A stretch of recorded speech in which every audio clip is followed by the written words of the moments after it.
Lalu yang ketiga, nah ini kita bahas ini menarik nih. Simeon dan Lewi balas dendam. Seperti yang sudah saya ungkapkan tadi, bahwa ada dua sudut pandang. Dua sudut pandang kita melihat sikap Simeon dan Lewi. Gitu ya. Kita bahas dulu sudut pandang yang pertama. Nah, ini memang terlihat di sini dituliskan orang-orang ini sakit hati dan sangat marah. Jadi setelah anak-anak Yakub itu pulang, Yakub kasih tahu ke mereka, orang-orang ini bahkan termasuk Yakub sakit hati dan sangat marah. Dan kata yang dipakai di sini itu apa? Nebalah. Yang menunjukkan penistaan yang melibatkan seluruh komunitas perjanjian. Jadi bagi anak-anak Yakub, bagi Yakub sendiri, pemerkosaan yang dialami oleh Dina itu menista satu keluarganya mereka. Dan saya percaya kita orang Indonesia kita juga mengerti hal ini. Gitu ya, kalau teman-teman Bapak Ibu punya anak perempuan lalu anak perempuan diperkosa itu pasti penghinaan untuk satu keluarga. Kita orang Indonesia juga mengerti tentang hal ini. Dan itu yang ditunjukkan pada ayat hari ini. Semua orang sakit hati dan sangat marah. Lalu apa yang dilakukan oleh anak-anak Yakub? Ya, mereka menjawab Sikem dan Hemor dengan tipu muslihat.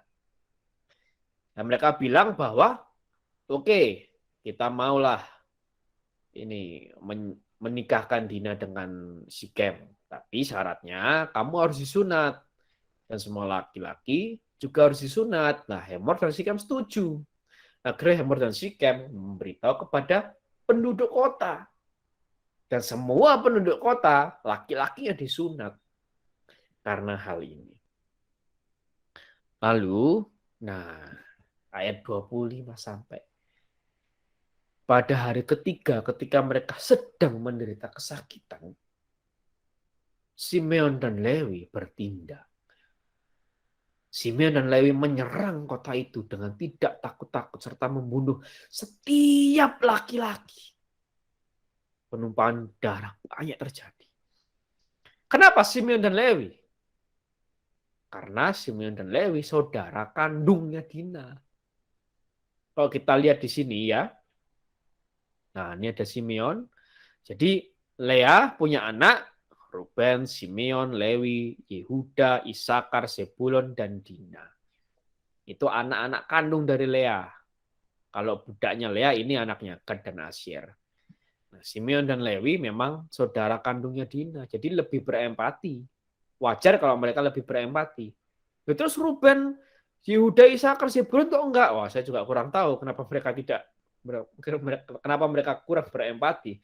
Tapi kenapa Simeon dan Lewi begitu marah, lebih marah daripada yang lain? Memang karena ini saudara kandung, satu ibu. Nah, tapi menariknya ya, kisah ini disebut di dalam doa Yudit. Kita baca aja ya. Yudit 9 ayat 1 sampai 4. Akan tetapi Yudit sujud menyembah, menaburi kepalanya dengan abu dan menunjukkan kain kabung yang dipakainya. Tempat pada saat itu dipersembahkan dalam bait Allah, di bait Allah, di Yerusalem, korban bakaran petang hari. Maka berserulah Yudit kepada Tuhan dengan suara nyaring katanya, ya Tuhan Allah bapakku Simeon. Maksudnya nih nenek moyang Simeon. Nenek moyangku Simeon. Karena bapaknya Yudit bukan Simeon namanya. Tapi maksudnya, ya Tuhan Allah nenek moyangku Simeon. Yang di tangannya sudah kau taruh sebilah pedang untuk menghukum orang-orang asing yang telah melepaskan ikat pinggang seorang gadis untuk menodainya. Ini jelas mengisahkan Simeon yang kejadian 34 ini. Menelanjangi pahanya untuk mempermalukannya serta mencemarkan kandungannya untuk menistakannya. Sebab engkau telah berfirman yang sedemikian itu tidak boleh. Namun oleh orang-orang asing itu dilakukan juga. Karena itu para pemimpin mereka kau serahkan untuk dibunuh. Dan ranjangnya malu karena tipu daya mereka berlumuran dengan darah karena terperdaya. Hamba-hamba bersama dengan majikannya dan penguasa bersama dengan tahtanya telah kau hantam. Istri-istri mereka kau serahkan untuk dirampas. Dan anak-anak perempuan mereka kau serahkan untuk diangkut tertawan. Dan rampasan mereka menjadi bagian milik anak-anak kekasihmu yang berkobar-kobar keasyikannya dan yang menganggap keji penodaan orang sedarah serta mohon pertolongan kepadamu. Ya Allah, Allahku, dengarkanlah aku ini seorang janda. Jadi seakan gini, Yudit memakai doa ini untuk apa? Untuk mengingatkan Tuhan. Dan seakan membenarkan apa yang dilakukan oleh Simeon. Dan ini jelas, ini kisah bagaimana ini ya seorang gadis dinodai, ditelanjangi pahanya. Ini kisah tentang Dina yang diperkosa oleh Sikem. Dan Simeon membela Dina. Dan dari Yudit ini seakan Yudit membenarkan apa yang dilakukan oleh Simeon. Dan dia mengingatkan Tuhan, Tuhan dulu kau tuh pernah membela Simeon. Nah, kira-kira begitu. Seakan di dalam doa Yudit mau mengatakan bahwa Tuhan itu dulu membela Simeon. Dengan cara ini. Kenapa begitu? Nah, ini kita mesti tahu latar belakangnya. Gitu ya, latar belakangnya pertama, Yudit adalah suku Simeon. Bapaknya Yudit bukan Simeon. Saya lupa bapak Yudit siapa. Buka Yudit 8 ayat 1 itu kisah tentang Yudit. Tapi bapak Yudit itu suku Simeon. Gitu ya. Dan apa yang dilakukan Yudit itu serupa dengan yang dilakukan oleh Simeon dan Lewi. Ya, ini sedikit cerita waktu itu ini Mbak Andri ya dulu pernah mengisahkan tentang Yudit ini. Saya ulangi lagi. Yudit ini seorang janda di kota namanya Betulia. Betulia akan diserang oleh Raja Nebukadnezar, Raja Asyur. Ini memang kitab Yudit itu kesejarahan dalam kitab Yudit itu agak bias ya. Jadi rada ngacak. Nah, ini agak menarik kalau kita nanti sampai kitab Yudit, eksegesinya menarik nih. Bahasnya menarik karena kesejarahannya itu ngacak. Nah, Betulia akan diserang oleh Yerusalem mau diserang oleh Nebukadnezar, raja orang Asyur. Harus menyerang dulu Betulia. Nebukadnezar mengirim jenderal namanya Holofernes. Holofernes untuk menghancurkan Betulia, menyerang Betulia. Nah, akhirnya apa yang dilakukan oleh Yudit? Orang-orang di Betulia takut sama Holofernes. Sudah mau menyerah duluan.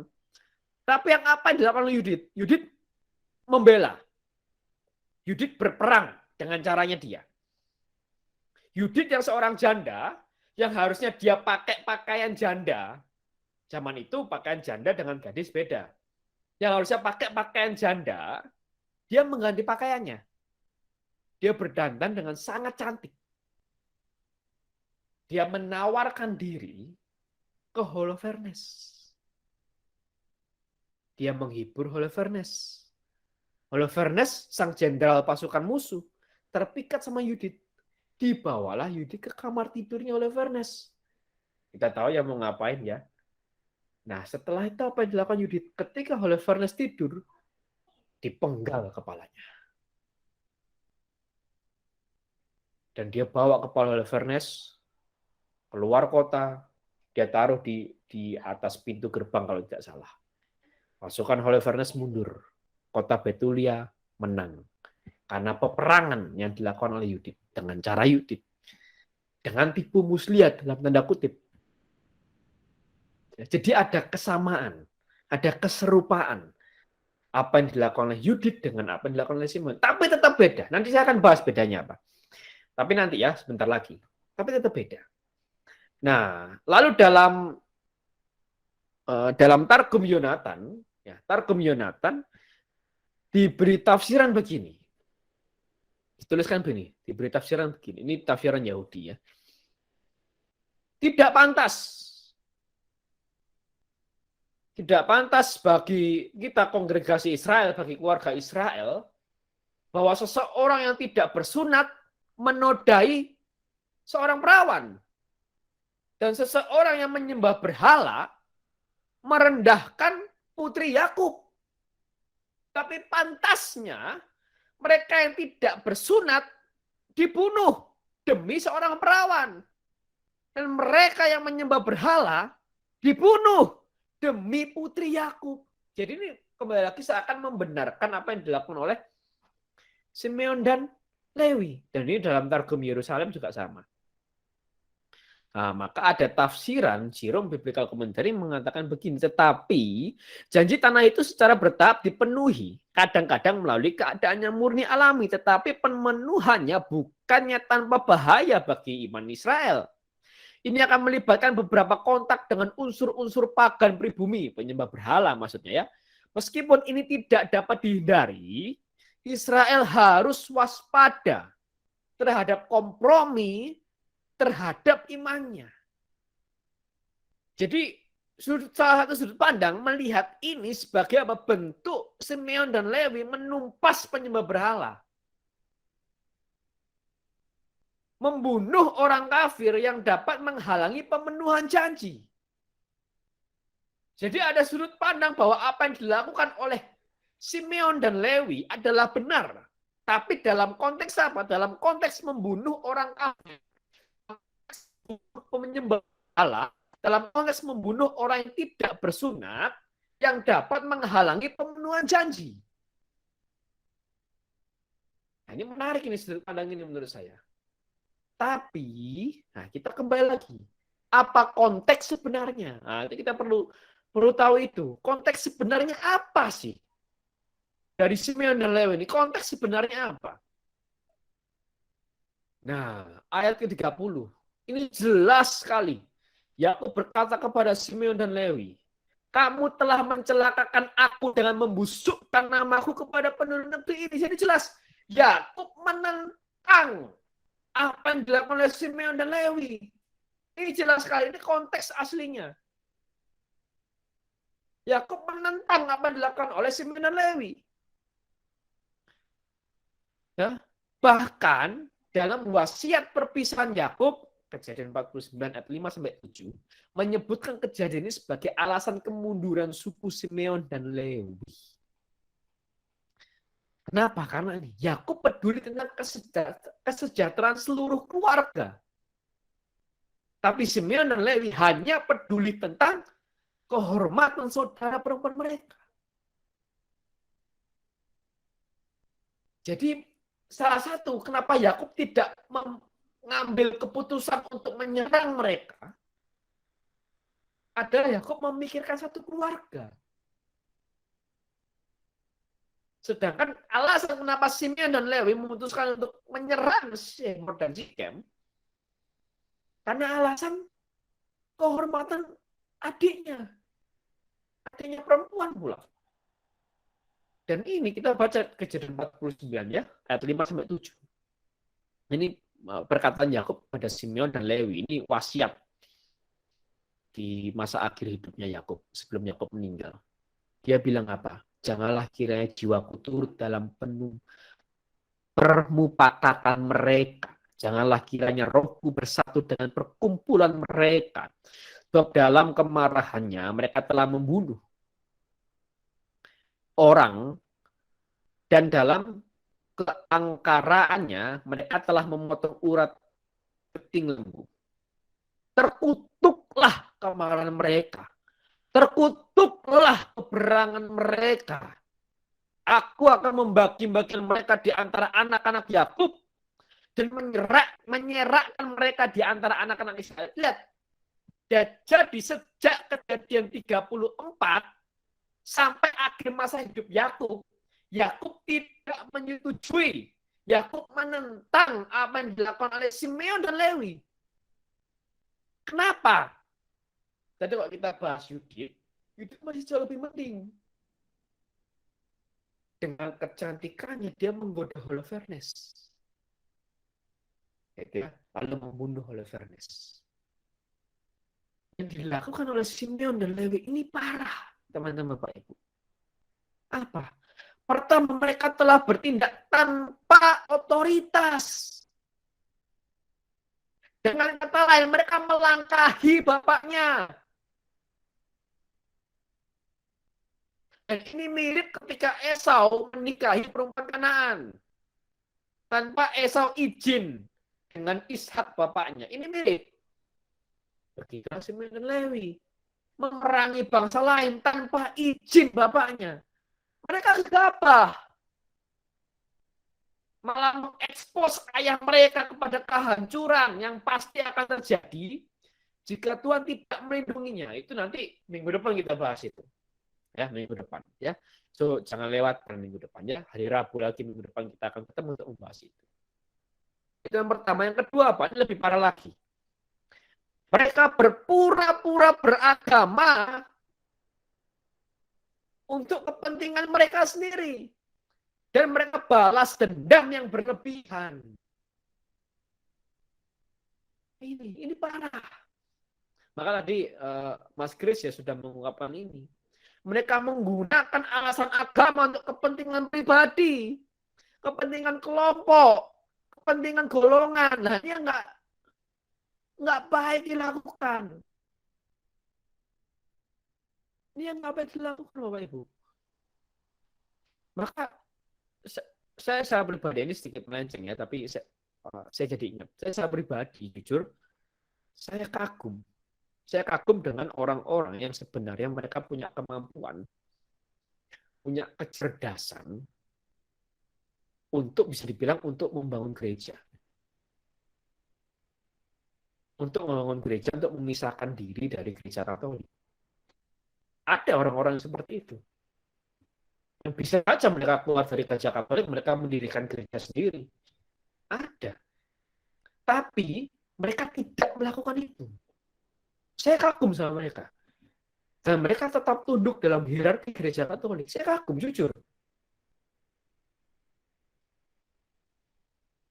Karena di mata saya, orang seperti itu beragama dengan sangat tulus. Kalau mereka mendirikan gereja sendiri, ya mereka bisa mungkin mendapat keuntungan dari apa yang mereka lakukan mungkin gitu ya. Saya juga kurang tahu gitu ya. Tapi mereka mau tetap bertahan dalam gereja Katolik, yang satu kudus Katolik dan Apostolik ini luar biasa.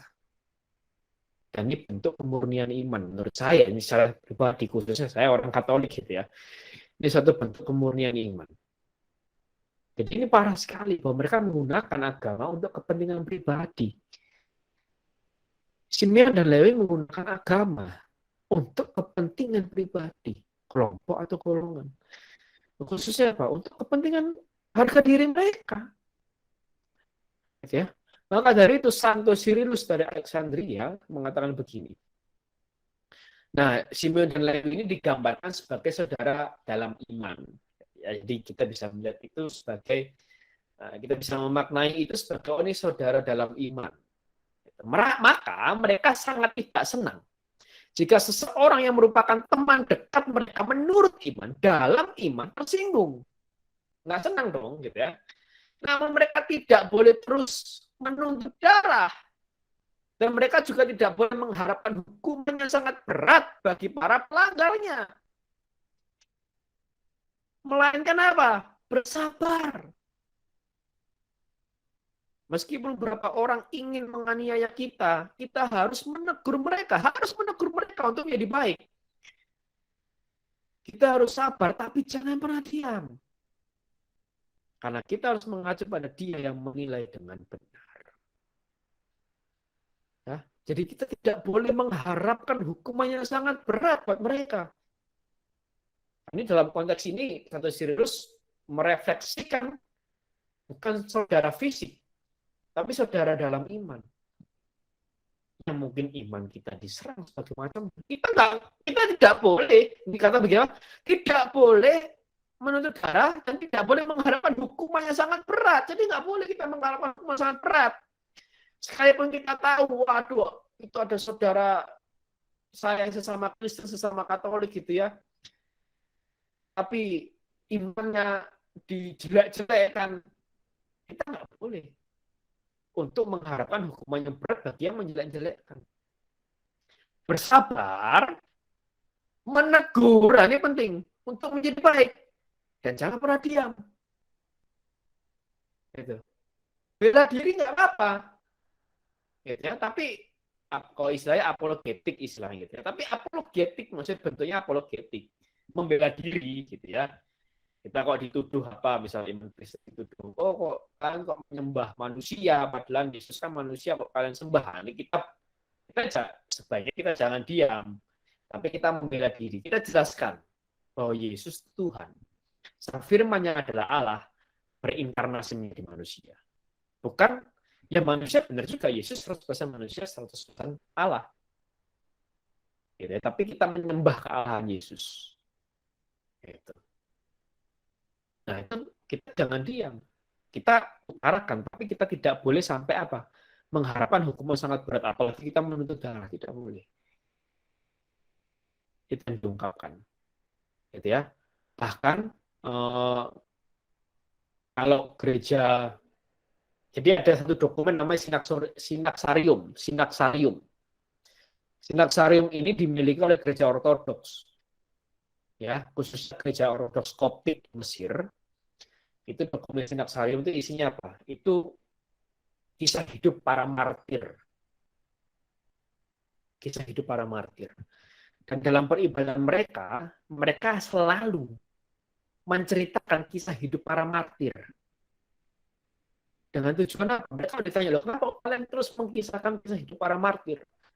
Tujuannya apa? Supaya apa? Supaya seluruh umat gereja ini bangga kalau jadi martir. Dan itu terbukti. Ada suatu itu, saya lupa, entah di Mesir atau di daerah Arab mana, saya lupa. Gitu ya. Jadi laki-laki Kristen di sana dipenggal kepalanya oleh kelompok radikal agama lain. Dipenggal, itu ada videonya, di pinggir pantai semua dipenggal. Kepala-kepala laki-laki orang-orang Kristen itu dipenggal semuanya. Nah, terus istri-istri mereka, ini istri dan anak mereka diwawancara. Istri dan anak mereka ditanya, kamu gimana perasaanmu? Suamimu, bapakmu mati dibunuh orang. Mereka bilang apa? Mereka bilang apa? Justru kita bangga. Itu. Justru saya bangga. Saya punya suami yang mati demi imannya. Wah. Itu luar biasa, Bapak Ibu. Justru saya bangga, dia bilang begitu. Loh, kamu nggak takut suami yang menafkahi kamu siapa? Ya biarin aja. Kalau perlu mereka bawa saya juga sekalian. Itu jauh lebih baik. Bawa anak-anak saya ini sekalian. Itu jauh lebih baik. Kita mati karena iman. Kalau istilah teologis itu mereka menerima mahkota kemartiran. Itu istilah teologis itu bagus banget. Kalau saya suka sekali istilah itu. Mereka menerima mahkota kemartiran. Saya suka sekali. Itu. Ya, jadi bukan melawan secara fisik. Itu kira-kira. Maka dari poin ini kita dapat 3 hal. Pertama, ada sudut pandang bahwa apa yang dilakukan Simeon dan Lewi adalah benar. Dalam konteks apa? Membunuh orang kafir yang dapat menghalangi pembunuhan janji. Itu ada sudut pandang. Tapi memang bukan konteks sebenarnya. Nah, konteks sebenarnya apa? Ini. Tidak sepantasnya menggunakan agama untuk kepentingan pribadi, kelompok atau golongan. Dan ketika kita tidak boleh mengharapkan hukuman yang sangat berat, melainkan bersabar, menegur untuk menjadi baik, dan jangan pernah diam. Nah, itu yang ketiga.